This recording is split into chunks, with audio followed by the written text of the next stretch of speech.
Queridos, segundo aos Coríntios, capítulo 3, nós vamos ler do verso 7 até o verso 18. 1 Coríntios, capítulo 3, do verso 7 até o verso 18. E se o ministério da morte, gravado com letras em pedras, se revestiu de glória, a ponto de os filhos de Israel não poderem fitar a face de Moisés por causa da glória do seu nome, do seu rosto, ainda que desvanecente, como não será de maior glória o ministério do Espírito? Porque se o ministério da condenação foi glória, em muito maior proporção será glorioso o ministério da justiça. Porquanto, na verdade, o que outrora foi glorificado nesse respeito já não resplandece diante da atual sobreexcelente glória. Porque se o que se desvanecia teve sua glória, muito mais glória tem o que é permanente. Tendo, pois, tal esperança, servimos-nos de muita ousadia no falar. E não somos como Moisés, que punha véu sobre a face para que os filhos de Israel não atentassem na terminação do que se desvanecia.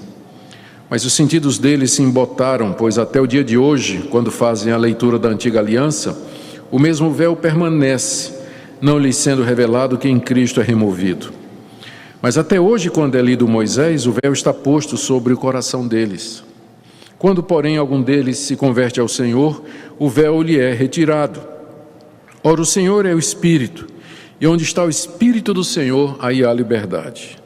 E todos nós, com o rosto desvendado, contemplando como por espelho a glória do Senhor, somos transformados de glória em glória, na sua própria imagem, como pelo Senhor, o Espírito. Até aqui, queridos, a leitura da Palavra de Deus.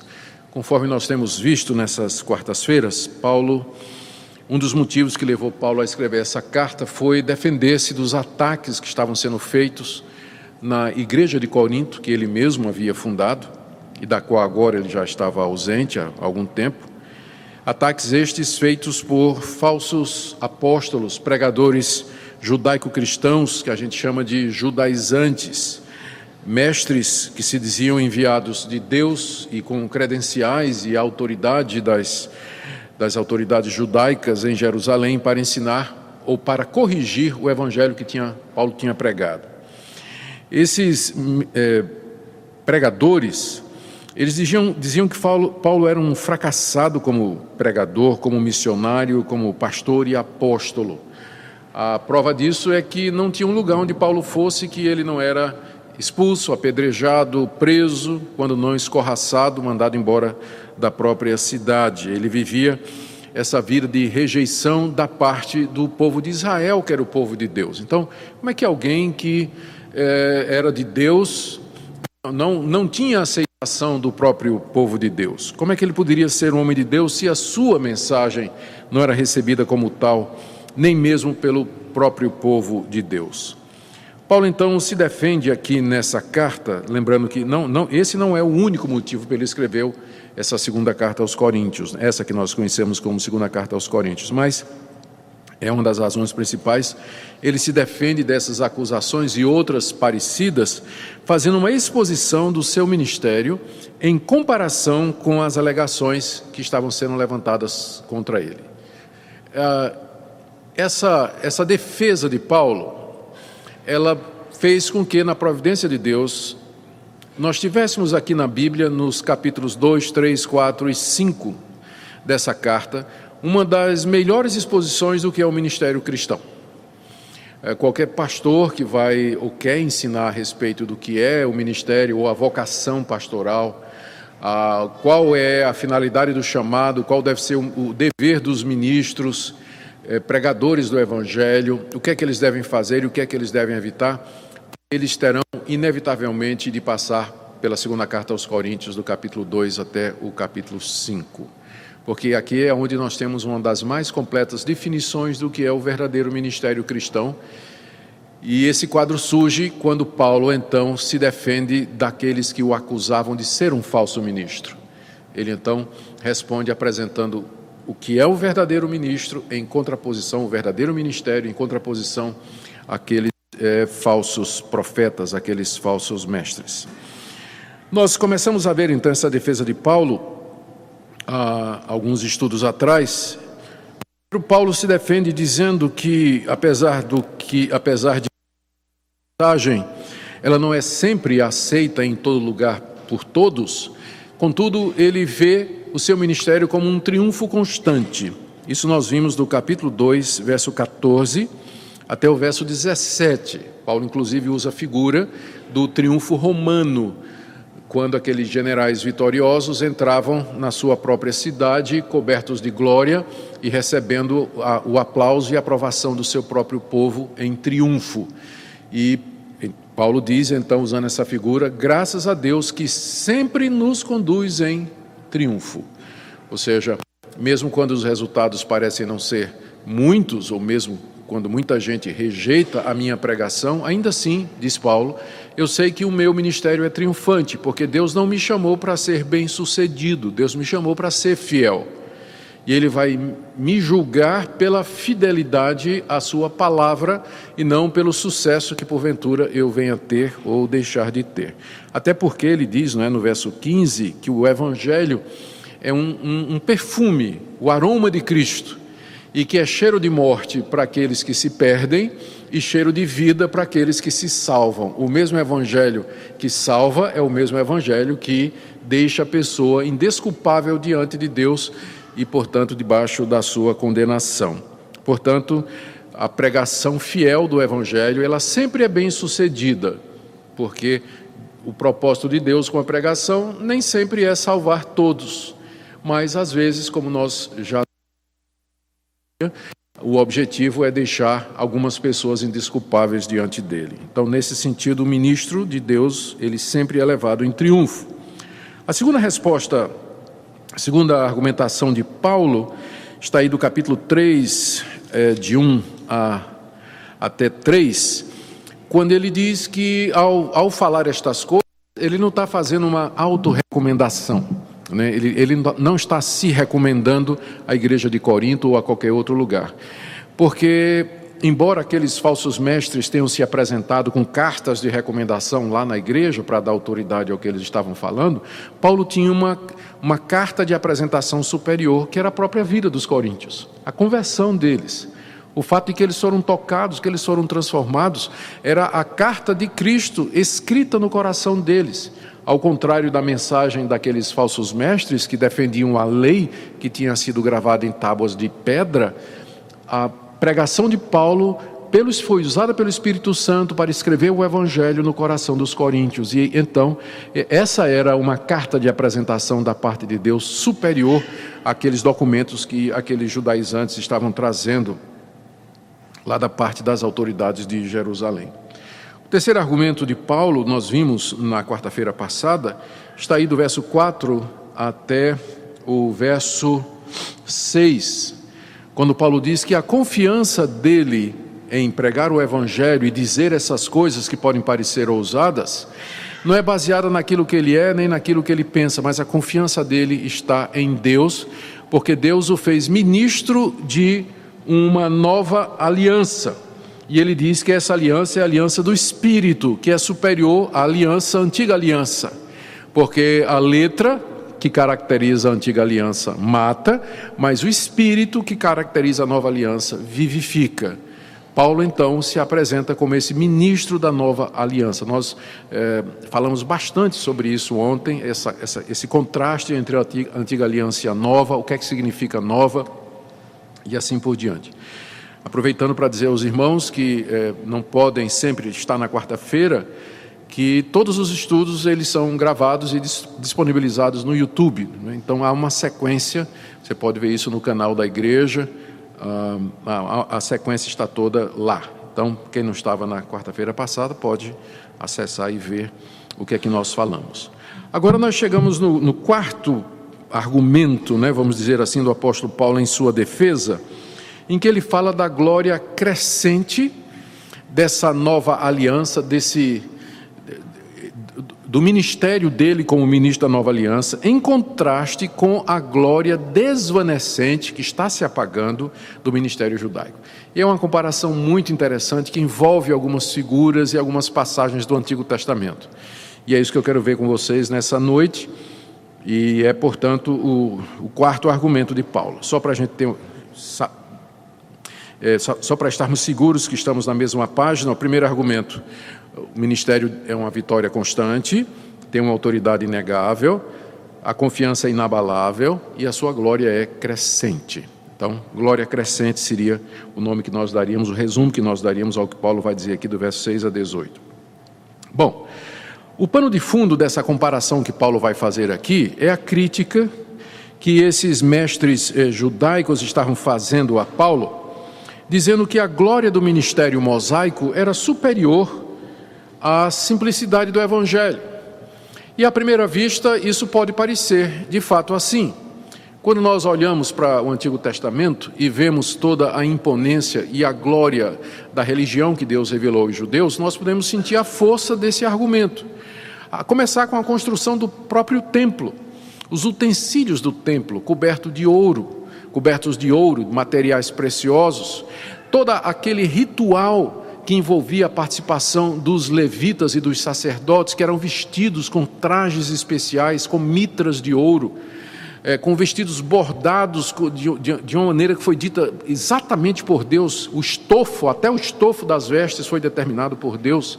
A maneira como os animais eram sacrificados, a maneira como mais tarde Davi introduziu a presença dos corais para cantarem, junto com instrumentos musicais desenvolvidos pelo próprio Davi para cantarem no tempo dos sacrifícios e tudo mais, os levitas ensinando a lei ao povo. Então toda a religião do Antigo Testamento era extremamente suntuosa, parecia algo glorioso, majestoso. A própria maneira como a lei foi dada, Moisés subiu ao alto do monte, não é? A glória de Deus desceu sobre o monte Sinai, o monte estava em chamas, né? Havia trovões, relâmpagos, e o povo tinha medo até de chegar perto, né? Quem tocasse no monte seria morto, né? Quando Moisés desceu trazendo 2 tábuas da lei nas suas mãos, o rosto dele brilhava com aquela glória de quem esteve na presença de Deus durante 40 anos. Então o argumento parecia fácil, né? Os judaizantes, os mestres que ensinavam o judaísmo, diziam: olha, compara a glória do judaísmo, daquela religião que Deus deu aos judeus, com isso, com essas igrejinhas aí que Paulo está plantando, né? Onde o pessoal se reúne, não tem nada, né? Não tem sacrifício, não tem cerimônia, não tem nada. Os líderes são escolhidos dentro do próprio povo, gente comum. O culto consiste em vocês cantarem, lerem trechos da Bíblia, aqui e acolá alguém exerce um dom espiritual. Ou seja, é uma religião muito assim, sem expressão, né? O cristianismo, comparado com o judaísmo da antiga aliança, né? Então esse era o argumento que estava sendo trazido à igreja de Corinto, na tentativa de fazer com que os coríntios abandonassem o cristianismo e adotassem uma espécie de judaísmo cristão, que ainda preservava aquelas cerimônias gloriosas da antiga aliança. A resposta de Paulo aqui vai em 2 direções. Primeiro que, na verdade, a glória da nova aliança, do Evangelho em Cristo Jesus, é muito maior do que a glória da antiga aliança e do sistema do ministério mosaico. E o segundo argumento de Paulo é que aquela glória da antiga aliança, ela era uma glória que, com o passar do tempo, ela veio se apagando. Os judeus é que não perceberam isso.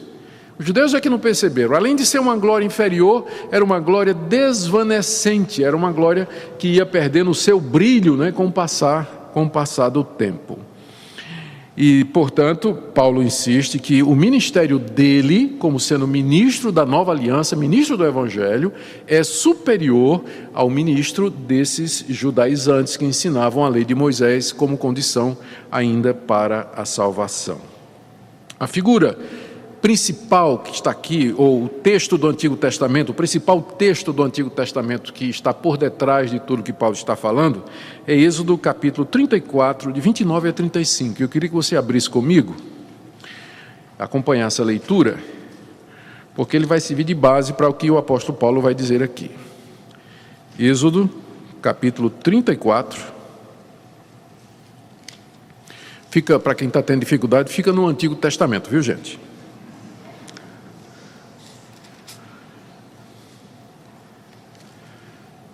Vai ser horrível, né? Eu preciso renovar meu estoque de piadinhas sem graça para contar aqui. Êxodo 34, de 29 em diante. Aqui está relatando, esse trecho se refere àquele momento quando, depois de 40 dias, no alto do Monte Sinai, Moisés desce trazendo a lei e os 10 mandamentos gravados em 2 tábuas.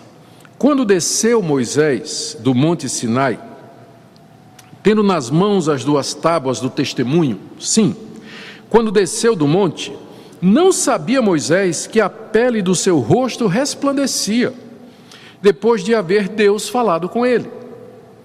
Olhando Arão e todos os filhos de Israel para Moisés, eis que resplandecia a pele do seu rosto, e temeram chegar-se a Moisés. Então Moisés os chamou, Arão e todos os príncipes da congregação tornaram a ele, e Moisés lhes falou. Depois vieram também todos os filhos de Israel, aos quais ordenou ele tudo o que o Senhor lhe falara no Monte Sinai. Tendo Moisés acabado de falar com eles, pôs um véu sobre o rosto.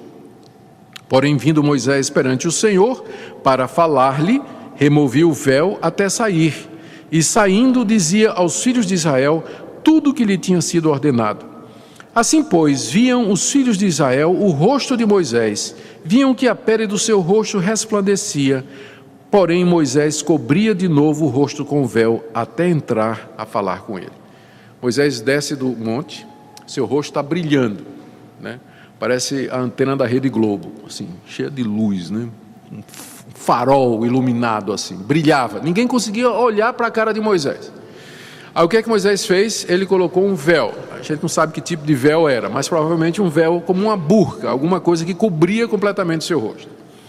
Então ele, quando falava com o povo, ele falava com o véu. Ele falava com o véu. Quando ele ia falar com Deus, ele entrava no tabernáculo e ele tirava o véu para falar com Deus. Tendo falado com Deus, ele punha o véu e vinha e transmitia as palavras de Deus ao povo. Então, esse trecho aqui é o trecho que Paulo agora vai usar para a sua argumentação. E vamos ver o que é que Paulo vai aprontar aqui com essa passagem, né, em defesa do seu ministério. Ele faz, a partir do verso 7, deixa eu ver se eu estou com... É isso mesmo. Na verdade, a partir do verso 6. Do verso 6 até o verso 18, ele faz 5 comparações entre o ministério da nova aliança, que é o ministério do Evangelho, e a glória da antiga aliança, que é o ministério desenvolvido debaixo da lei mosaica. E eu quero ver com vocês essas diferenças. A primeira comparação que ele faz é com relação ao conteúdo, que está no verso 6 que nós vimos na última quarta-feira, mas que também faz parte do contraste. Paulo diz no verso 6, Deus nos habilitou para sermos ministros de uma nova aliança, não da letra, mas do Espírito, porque a letra mata, mas o Espírito vivifica. Então, a primeira comparação que ele faz aqui é com relação ao conteúdo das 2 alianças e dos 2 ministérios. O ministério da antiga aliança, que Paulo chama de lei, diz que condena e mata, enquanto que o ministério da nova aliança, no Espírito, e nós, quarta-feira passada, argumentamos que Espírito aqui é Espírito com E maiúsculo, se refere ao Espírito de Deus. O ministério do Espírito, ele vivifica. Então pode parecer glorioso, mas na verdade a lei, tudo aquilo tinha como objetivo mostrar o pecado do homem e condená-lo e apontar para a necessidade de um Salvador. Enquanto que o ministério da nova aliança, o evangelho, o cristianismo, ele pode parecer mais simples, mas ele, pelo Espírito Santo, traz vida. Ele traz vida. Isso, portanto, torna a nova aliança superior à antiga. Essa é a primeira comparação. A segunda comparação é com respeito à finalidade. Versos 7 a 9. A antiga aliança trazia morte e condenação, e a nova aliança traz vida e justiça pelo Espírito. Veja de novo aí do verso 7 até o verso 9. E se o ministério da morte, referindo-se à legislação judaica, gravado com letras em pedra, se refere às 2 tábuas da lei que Moisés trouxe do alto do monte, se revestiu de glória, a ponto de os filhos de Israel não poderem fitar a face de Moisés por causa da glória do seu rosto, ainda que desvanecente. Esse ponto aqui ele vai explorar mais adiante, porque o Antigo Testamento não fala nada disso. Mas Paulo aqui já vai dizer, aquela glória era uma glória que estava acabando. Vocês têm que entender porque que Moisés botou o véu. Não é porque estava ofuscando vocês, não. É para que os filhos de Israel não percebessem que o brilho estava diminuindo. Estava diminuindo. Então ele já dá uma dica aqui. Ele diz, olha, se o ministério da morte e da condenação veio com toda aquela glória a ponto de Moisés ter que cobrir o rosto com o véu, verso 8, como não será de maior glória o ministério do Espírito Santo? Se o ministério da lei gravada em pedra veio com aquela glória toda, o ministério do Espírito de Deus, mediante a pregação do Evangelho baseada na morte e ressurreição de Jesus, tem uma glória muito maior. Só que a glória da antiga aliança era uma glória visível, era uma glória externa, baseada num brilho externo. A glória da nova aliança, pelo Espírito Santo, ela é referida ou conferida de outras maneiras. Aqui, aí ele diz, no verso 9, se o ministério da condenação, que foi a lei que Moisés trouxe, foi glória muito maior, em muito maior proporção, será glorioso o ministério da justiça. Ou seja, o ministério pelo qual Deus justifica os homens, porque o ministério da lei não justificava. O objetivo da lei que Moisés trouxe do alto do Monte Sinai, era mostrar a pecaminosidade do homem, condená-lo, subjugá-lo debaixo da lei, para mostrar que ele não podia ser o seu próprio salvador, porque ele não conseguia cumprir todos os requisitos da lei. Então ele precisava de alguém que o redimisse e que o salvasse. Esse era o ministério da morte, da lei, da pedra, da letra que mata. E se esse ministério veio em glória, muito maior será a glória do ministério que salva, que justifica o pecador, que o redime das suas iniquidades. E Paulo então está se referindo à pregação do Evangelho em Cristo Jesus. A glória do ministério da vida, da justiça, com relação à finalidade, também é superior. Ele continua agora a comparação, no verso 10 até o verso 13, explorando aquela frasezinha que ele tinha dito, né? Final do verso 9, dizendo,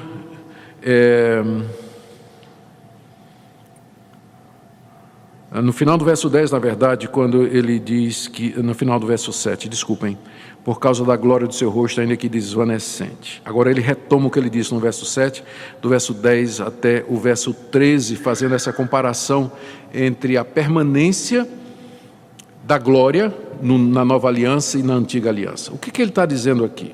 Ele vai trazer um conceito que não é claro no Antigo Testamento, mas é Paulo interpretando as Escrituras autoritativamente como apóstolo de Jesus Cristo. O que ele vai dizer aqui é que a razão pela qual Moisés colocou o véu sobre o rosto não era para que o povo ficasse ofuscado, evitar que o povo ficasse ofuscado com o brilho de Moisés. Era para que o povo não visse que aquele brilho estava passando. Essa foi a razão. Olha como ele diz aqui. Verso 10, na verdade, o que outrora foi glorificado, o ministério mosaico, nesse respeito já não resplandece, a glória já acabou. Isso diante da atual sobreexcelente glória, apareceu uma glória maior que a glória do Evangelho, e ofuscou, sobrepujou a glória da antiga aliança. Verso 11, porque se o que se desvanecia teve a sua glória, ou seja, se o ministério de Moisés, da antiga aliança, da lei, que era passageiro, teve a sua glória, muito mais glória tem o que é permanente. A lei de Moisés era provisória, a antiga aliança era provisória, ela era típica, ela apontava, ela era a sombra, ela indicava para frente, para a chegada do Messias.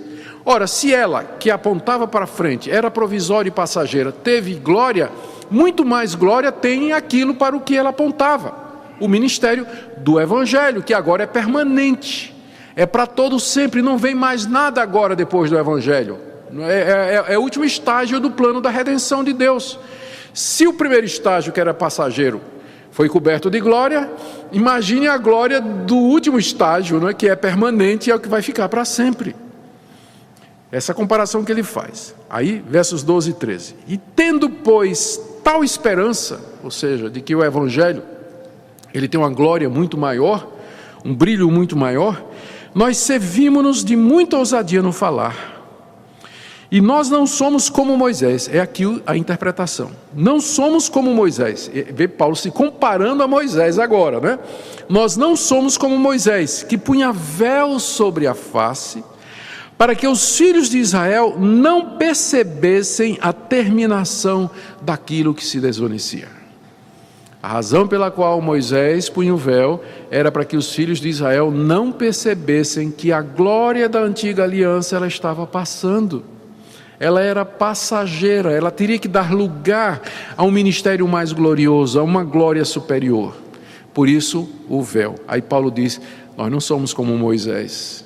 Eu não preciso esconder nada de vocês, porque o brilho do Evangelho, da nova aliança, ele é perpétuo, ele é para sempre. Não há necessidade de ocultar essa verdade como havia sido ocultada na antiga aliança. Agora chegamos na quarta comparação de Paulo, que vai aí do verso 14 até o verso 17, e que tem a ver com o entendimento das Escrituras. O que Paulo vai dizer é que os judeus, até hoje, quando eles leem o Antigo Testamento, eles não entendem o Antigo Testamento, porque aquele véu que estava sobre Moisés está no coração deles. Mas na nova aliança, toda pessoa que se converteu a Cristo, o véu foi tirado. E, portanto, a pessoa pode olhar para o Antigo Testamento e entender a mensagem do Antigo Testamento com clareza. A comparação agora é hermenêutica. Na nova aliança, em Cristo, nós temos condição de ler o Antigo Testamento e perceber o seu verdadeiro sentido. Sem Cristo Jesus, você vai ler o Antigo Testamento e você vai ver uma religião legalista. E você vai ver uma religião que exige de você o cumprimento de um monte de normas e você vai se perder. Sem Cristo você não vai entender. Veja como Paulo diz isso, verso 14 até o verso 17. Mas os sentidos deles, dos judeus, se embotaram. Todo mundo sabe o que é uma faca embotada, ela não corta mais, ela perdeu o corte, né? Uma coisa que se embota é uma coisa que perdeu o risco, né? Ela não é mais uma faca aguçada. Então Paulo usa essa figura aqui com relação aos sentidos, a capacidade do judeu perceber a mensagem da antiga aliança se embotou como um machado que perdeu o corte, perdeu o fio, ele não é mais útil. Assim também a mentalidade e a capacidade espiritual de perceber a realidade da antiga aliança se embotou nos judeus. Os sentidos deles se embotaram, diz o apóstolo Paulo. Por quê? Pois até o dia de hoje, e Paulo agora está falando para a sua época, quando fazem a leitura da antiga aliança, Paulo se refere ao fato de que todo sábado os judeus se reuniam nas sinagogas e eles faziam a leitura da antiga aliança. Eles liam um trecho da lei, liam um trecho dos profetas e liam um trecho dos salmos, não é? E o rabino chegava e explicava. Isso era um ritual que o judeu fazia todo sábado, quando não escutava a lei no templo, onde também os levitas faziam o ensino da lei. Paulo está dizendo que até hoje, quando eles fazem a leitura da antiga aliança, o mesmo véu permanece. Ou seja, eles abrem a antiga aliança na sinagoga, fazem a leitura, mas há um véu nos olhos. Aquele véu que estava em Moisés é o mesmo véu que está neles hoje. Por isso que eles leem o Antigo Testamento e dizem, não estou vendo Cristo aqui. Eles leem o Antigo Testamento e dizem, não estou vendo Evangelho aqui. Eu estou vendo Deus dizendo para eu guardar a lei se eu quiser ser salvo. É isso que eu estou vendo. Os sentidos se embotaram. Paulo faz essa figura que o mesmo véu que estava em Moisés e que impedia que o judeu compreendesse que aquele sistema era um sistema passageiro, é o mesmo véu que está no coração deles até o dia de hoje, quando eles leem a antiga aliança. Eles não conseguem perceber que a glória de tudo aquilo era passageiro e que seria sobrepujada pela vinda de Cristo Jesus. Não lhes sendo revelado, estou lendo o final do verso 14, não sendo revelado para eles que em Cristo esse véu é removido. O que é um cristão? É basicamente alguém cujo véu foi removido do coração, cujos sentidos foram restaurados, e ele pode agora ler a Escritura e compreender. Eu vi isso com tanta clareza na minha vida. Eu fui criado na igreja, fui criado ouvindo a Bíblia desde cedo, em casa com os meus pais, na escola dominical, departamento infantil, né? Eu participei da mocidade da minha igreja, cheguei a ser líder da mocidade da minha igreja, participei de estudos bíblicos, me lembro de uma participação que eu tive num concurso sobre o livro de Daniel. Eu saí em segundo lugar, fiquei muito mordido, né, porque tirei em segundo lugar, porque errei lá uma pergunta, me esqueci, não é? Eu cheguei a cantar no coral da igreja. Gente, eu namorei a filha do pastor, que é mais crente do que isso, não é? Namorei a filha do pastor, né? Mas aquilo, né, eu participava daquilo porque minha família estava ali, eu cresci ali, o costume ali. Quando, aos 16 anos de idade eu larguei tudo aquilo, 17 anos, larguei, fui para o mundão, me converti aos 22 anos de idade. E eu me lembro da noite da minha conversão. Tudo o que eu tinha aprendido quando criança e quando adolescente voltou assim, ó, com uma clareza, como se eu nunca tivesse deixado de ter a palavra de Deus no meu coração, com muita clareza. Agora eu abri a Bíblia falava comigo, a tal ponto que eu ia para a universidade, essa altura eu estava fazendo desenho industrial na Universidade Federal de Pernambuco. Eu ia para a universidade, levava uma biblinha dos Gideões, eu não conseguia ficar na sala de aula, eu queria ler a Bíblia. Eu queimava a aula, ia para o último andar do prédio, ficava lá sentado e devorando a Bíblia, horas, lendo a Bíblia. E esse livro me falava, o véu tinha sido tirado. Eu agora podia entender, amar aquele livro. Em Cristo aquele véu foi removido. O que é um cristão? É alguém em quem Deus restaurou a capacidade do entendimento espiritual. E essa pessoa agora pode ver a Deus, pode entender a Deus, pode amar o Evangelho, pode perceber as coisas de Deus. Antes disso, é como Paulo diz em 1 Coríntios capítulo 2, o homem natural não entende, não dá as boas-vindas às coisas de Deus, porque eles são loucura e ele não pode entendê-las porque elas se discernem espiritualmente. Mas o cristão é essa pessoa a quem Deus abre o entendimento, restaura a capacidade de compreensão. Ele dá amor pelas coisas de Deus. Então, Paulo diz, final do verso 14, né? Não é revelado para eles que em Cristo esse véu é removido. Mas, verso 15, até hoje, quando é lido Moisés nas sinagogas, o mesmo véu está posto sobre o coração deles. Embora Moisés tenha falado do Messias, de que viria um profeta, embora Moisés tenha dito, vocês têm que circuncidar o coração de vocês, embora Moisés tenha falado de Cristo nas alturas e Cristo nas profundidades, que a palavra está perto de você, na sua boca e no seu coração, ainda assim, o véu impedia que eles vissem a graça do Evangelho naquilo que Moisés havia falado. Mas olha o verso 16. Mas, quando, porém, algum deles se converte ao Senhor, o véu lhe é retirado. Não foi isso que aconteceu com Paulo? Paulo era um profundo conhecedor do Antigo Testamento, era um rabino, instruído aos pés de Gamaliel. Quanto mais ele lia o Antigo Testamento, mais ele sentia que o dever dele era matar todos os cristãos, que estavam ensinando uma heresia, né? Que o cristianismo era um falso ensino, pernicioso, e que matar os cristãos, exterminar o cristianismo, Paulo entendia que ele estava fazendo um favor a Deus. E esse homem era um homem versado nas Escrituras, era um rabino treinado em todas as técnicas de interpretação. Um dia, no caminho de Damasco, Cristo aparece a ele, e Paulo entendeu que Cristo era Senhor, que era o Messias. E a partir daí, ele volta para ler as Escrituras, mas de uma outra perspectiva. O véu foi removido. E Paulo agora diz, agora eu estou entendendo o que Isaías quis dizer no capítulo 53, mas ele foi moído pelas nossas transgressões. Agora eu sei o que é que Oséias disse, que Deus nos matará e ao terceiro dia nos fará ressurgir. Agora eu estou entendendo o significado dos sacrifícios, de tudo que eu aprendi. Eu imagino a confusão na cabeça de Paulo. Veja, primeiro ele se converteu, depois ele foi entender a Bíblia. A ordem é essa. Porque sem conversão, a Bíblia sempre vai ser um livro velado. A pessoa pode ler.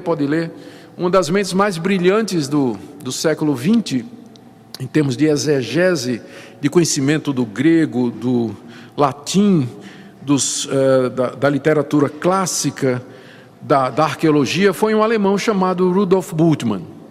Ele é considerado uma das maiores capacidades e autoridades no Novo Testamento. Mas Bultmann era um incrédulo. Bultmann não acreditava na ressurreição literal de Jesus.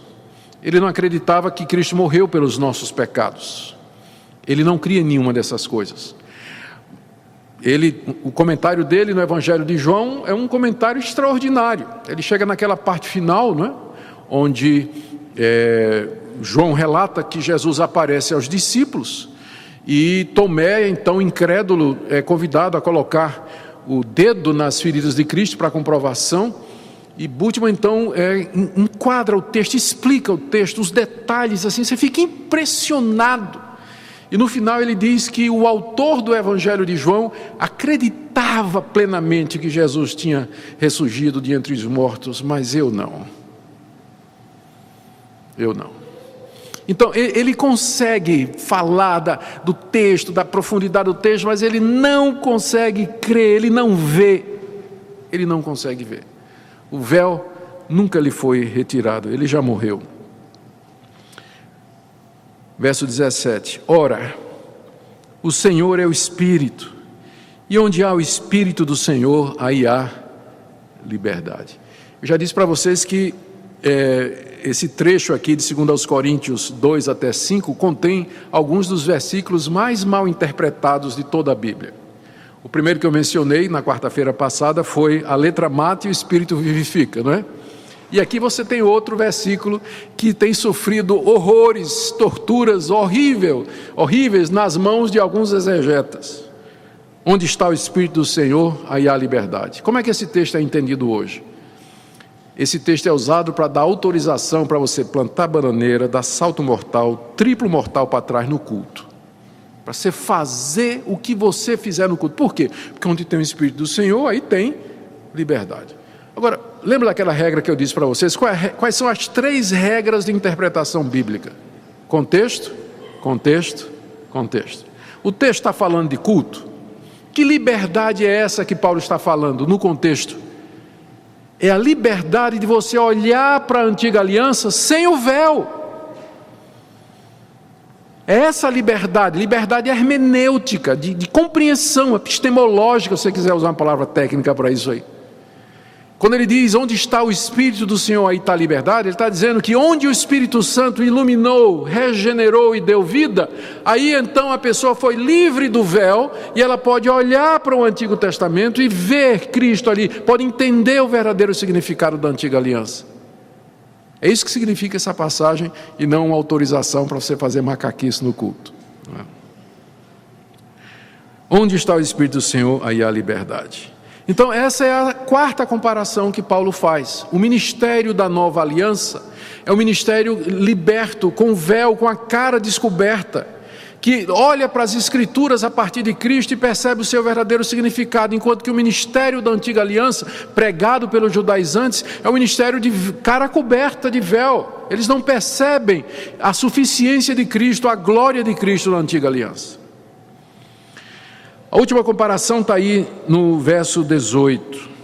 Ele diz: e todos nós, está falando dos cristãos que foram libertos, daqueles que foram libertos pelo Espírito Santo do véu, do legalismo que impede de ver a glória de Cristo na antiga aliança, e todos nós, com o rosto desvendado, diferente de Moisés, né?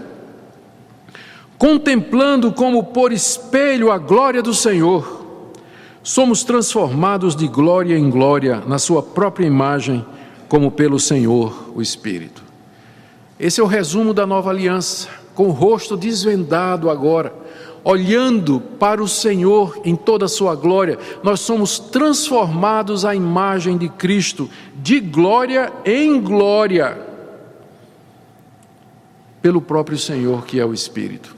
É isso que é ser um cristão. Você poder entender as coisas de Deus, ter sido iluminado pelo Espírito Santo e agora com o rosto desvendado, você contempla a glória de Cristo, que não era perceptível pelos judeus no Antigo Testamento, mas você agora percebe a glória de Cristo, quem Ele é, suas funções, seus ofícios, profeta, sacerdote e rei, a sua obra completa, a sua obra perfeita. E você se deleita em Cristo, e quanto mais você o contempla, você vai sendo transformado à imagem dele. É isso que nós chamamos de santificação. É isso que Deus faz em nós todo dia, nos transforma de glória em glória. É um ministério crescente, enquanto que a glória da antiga aliança estava diminuindo, a glória do cristianismo é crescente até aquele glorioso dia quando Cristo vier em glória nas nuvens, e nós seremos transformados, os mortos serão ressurretos, e nós então entraremos na glória final. Mas já começa aqui essa glória, nós vamos de glória em glória. E como é que Deus faz isso? Ele faz isso através do ensino da sua palavra, faz isso através das aflições. Irmãos, não estranhem as aflições quando elas brotarem no meio de vocês. Não estranhem o sofrimento, a dor quando chega no meio de vocês, porque esse é o meio de Deus nos transformar de glória em glória. Porque o nosso Salvador só experimentou a glória da ressurreição depois da cruz. Depois da cruz. Então, enquanto estamos aqui, essa transformação às vezes é feita pela decepção mesmo, pela tristeza, pela dor, pela perplexidade, pela doença, né, pela necessidade financeira. E claro, nada disso vai nos separar do amor de Deus e nem do projeto dele. É Deus nos purificando, nos preparando para essa glória maior. Entenda isso, veja dessa forma.